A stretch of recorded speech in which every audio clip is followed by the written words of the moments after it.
Ohľadom akcií, čo som hovoril, tak samozrejme akcie si povieme o tom potom. Teraz si povieme, klub pripravuje pre vás také unikátne kartičky, hovorí sa aj ním, inak Seba Zlaco, toto je barman. Jo?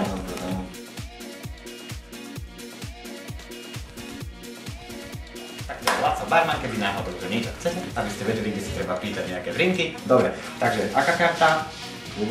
Klubová, môžeme si od teba zapožičať, jo? Dobre, tak díky. Fajn, tak čau zatiaľ. No, môžeš pohode, vypkaj si kade tade. Hambí sa. No, poďte sem bližšie, tak toto je takáto tu členská karta, máme to? Dobre, to sa pýta môjho kameramana Lukyho, dobre. Takže takto nejako vyzerá tá členská karta. Členskú kartu si zakúpite a ohľadom aj infošiek, keby samozrejme to vás bude aj zaujímať. Takže infošky a kúpa u prevádzkara Andyho. Andy za vami príde samozrejme a 3/4 tejto členskej karty vám dá a vám povie, aby ste si takúto krásnu fotečku, ako aj Laco. Vidíme?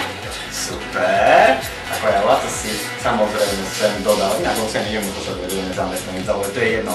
Cena 2. Toť vše a teraz pôjdeme na akcie. Tak ako trošku niekedy, že úchyl, ak si ma všímate, že niekedy sem tam behnem dolu a lepím to všade, kade, tade.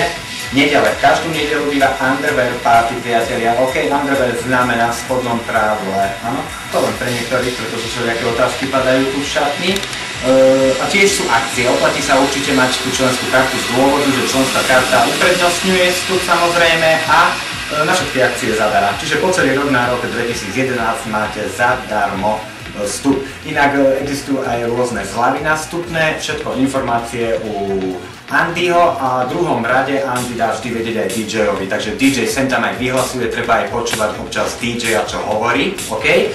A toto, čo je vonku, nástenka, tu sú všelijaké letáky vždy vycapené, OK? Toto treba tu študovať, tu sú letáky, ja vám to predvediem, aké? Sekundu, počkávam. OK? Keď háram, Laco mi pomôže. Tak, oni strašne chvíli. No, už to spoznávate? Tak to treba aj študovať. Tu sú vycapené akcie. To je vše, jak má byť.